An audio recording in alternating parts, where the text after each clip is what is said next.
Crypto staking के बारे में तो आपने सोचा ही होगा कि मैं भी अपने पास रखे क्रिप्टो को स्टेक करके कुछ कमा सकूं। जैसे एक्स्ट्रा पैसे जो आपके पास होते हैं या जिस पैसे को आप सेव करके रखते हो उसको आप बैंक में एफडी के नाम पर जमा कर देते होंगे, जिस पर आपको बैंक की तरफ से कुछ इंटरेस्ट मिल सके। सेम वैसे ही आपने सोचा होगा कि मेरे पास रखी क्रिप्टो को मैं स्टेक करके उस पर कुछ इंटरेस्ट कमा सकूं। तो मैं आपको इसी वीडियो में बताऊंगा इस क्रिप्टो स्टेकिंग के बारे में। इस वीडियो को देखने के बाद आपको काफी हद तक क्रिप्टो स्टेकिंग के बारे में पता चल जाएगा। वेलकम टू द क्रिप्टो सोच यूट्यूब चैनल। यहाँ हम जानेंगे क्रिप्टो करेंसी और ब्लॉकचेन टेक्नोलॉजी से संबंधित विषयों के बारे में जिनको आप आसानी से हिंदी में समझ पाओगे।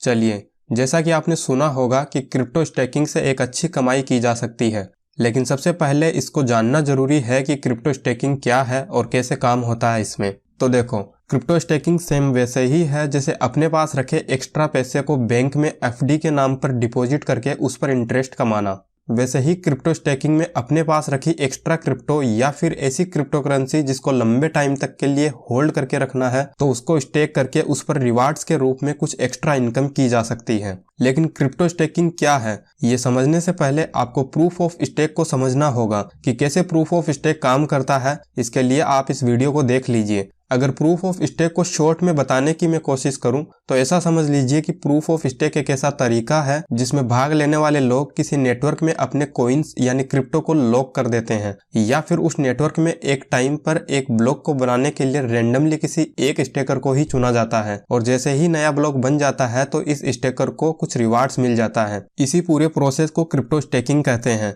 क्रिप्टो स्टेकिंग में ये रिवार्ड उसी कॉइन में दिया जाता है जिस कॉइन को आप स्टेक करना चाहते हैं और कुछ नेटवर्क्स में किसी सेकंड कॉइन के रूप में भी दिया जाता है जिसको फिर किसी भी करेंसी में कन्वर्ट किया जा सकता है।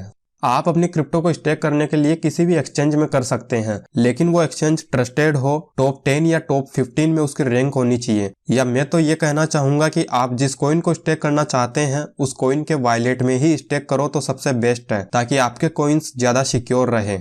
चलिए, अब मैं आपको बताता हूं कि आपके स्टेक करने के बाद आपको मिलने वाले स्टेकिंग रिवार्ड्स को कैसे कैलकुलेट किया जाता है कि आपको आपके किए गए स्टेक पर कितना रिवार्ड मिलेगा। तो सबसे पहला तो इस बात पर निर्भर करता है कि वैलिडेटर ने कितना अमाउंट स्टेक कर रखा है। यहाँ वैलिडेटर का मतलब है कि अगर आपने स्टेक कर रखा है तो आप एक वैलिडेटर हैं।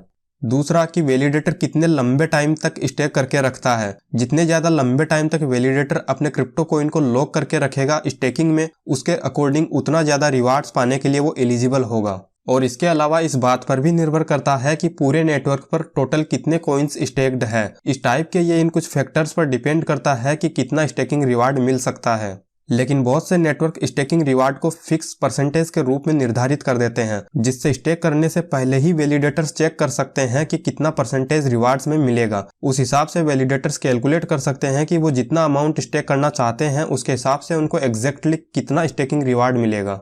अब देखते हैं कि स्टेकिंग पूल्स क्या है। तो जैसे कि आपने देखा कि क्रिप्टो स्टेकिंग में जिस वैलिडेटर के पास ज्यादा अमाउंट होगा उसको ज्यादा ब्लॉक्स बनाने के चांस मिल सकते हैं। तो इसीलिए कुछ वैलिडेटर्स मिलकर अपना एक ग्रुप बना लेते हैं और फिर सब अपना अपना अमाउंट मिलाकर स्टेक करते हैं ताकि ज्यादा स्टेकिंग पावर से ज्यादा रिवार्ड्स मिल सकें और फिर उस रिवार्ड्स को अपने अपने कंट्रीब्यूट किए गए स्टेकिंग अमाउंट के अकॉर्डिंग ग्रुप में बांट लेते हैं। इसी पूरे ग्रुप को यहाँ स्टेकिंग पूल्स कहा जाता है।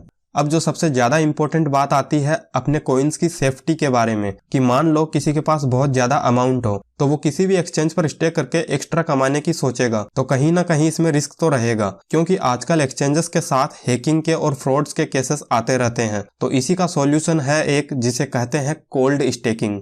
अब ये कोल्ड स्टेकिंग क्या है और कैसे काम होता है इसमें, तो देखो, कोल्ड स्टेकिंग एक ऐसा प्रोसेस है जिसमें एक ऐसे वॉलेट में स्टेकिंग की जाती है जो कि वो वॉलेट इंटरनेट से कनेक्टेड नहीं होता है, जिसको ऑफलाइन हार्डवेयर वॉलेट कहते हैं। जो नेटवर्क कोल्ड स्टेकिंग को सपोर्ट करते हैं वो यूजर्स को ऑफलाइन हार्डवेयर वॉलेट से स्टेकिंग करने के लिए अलाउ करते हैं, जिससे यूजर्स का अमाउंट लॉन्ग टाइम तक के लिए सिक्योर रह सके। और इसमें यूजर जब अपने कॉइन्स को ऑफलाइन वॉलेट से निकालकर कहीं और ले जाएगा तो फिर उसको स्टेकिंग रिवार्ड मिलना बंद हो जाएगा। ये कोल्ड स्टेकिंग उनके लिए ज्यादा यूजफुल है जिनके पास काफी बड़ा अमाउंट है और वो अपने फंड को एकदम सेफ रखना चाहते हैं। और एक बात जो आपको जरूर ध्यान में रखना चाहिए कि स्टेकिंग कम्प्लीटली रिस्क फ्री नहीं है, इसलिए कहीं भी स्टेक करने से पहले आप अपना खुद का रिसर्च एक बार जरूर कर लें हर चीज के बारे में कि आप कहाँ स्टेक करने वाले हो। और मेरा आपको यही सजेशन रहेगा कि हाई क्वालिटी वॉलेट का ही यूज करें। तो कहीं भी स्टेकिंग से पहले अपनी स्टडी एक बार जरूर करें। अब बात आती है कि स्टेकिंग करने का फायदा क्या है। तो सबसे बड़ा जो फायदा है कॉइन्स की स्टेकिंग करने का कि आपको खुद से इसमें कोई महंगे हार्डवेयर खरीदने की जरूरत नहीं पड़ती और ना ही आपकी कोई सिस्टम एनर्जी इसमें जाती है। जो भी करते हैं वो सब खुद ही करते हैं जिस नेटवर्क में आप स्टेकिंग करना चाहते हो। दूसरा इंपॉर्टेंट एक फायदा ये कि जो भी नेटवर्क स्टेकिंग का फीचर देते हैं वो एक गारंटेड रिटर्न देने का ऑफर देते हैं। इसमें ऐसा कुछ प्रूफ ऑफ वर्क की जैसे नहीं है कि प्रूफ ऑफ वर्क में जैसे कंपटीशन होता है बहुत माइनर्स के बीच, जिसमें बहुत ही कम संभावना के साथ रिवार्ड किसी एक रैंडम माइनर को ही मिलता है। तो अब आपको पता चल गया होगा कि क्रिप्टो स्टेकिंग क्या है। वीडियो पर आकर अपना कीमती समय देने के लिए आपका बहुत बहुत धन्यवाद और आने वाली नई वीडियो की नोटिफिकेशन के लिए आप चैनल को सब्सक्राइब जरूर कर लें। आपसे फिर मुलाकात होगी मेरी अगली वीडियो में, तब तक के लिए क्रिप्टो सोच साइनिंग ऑफ।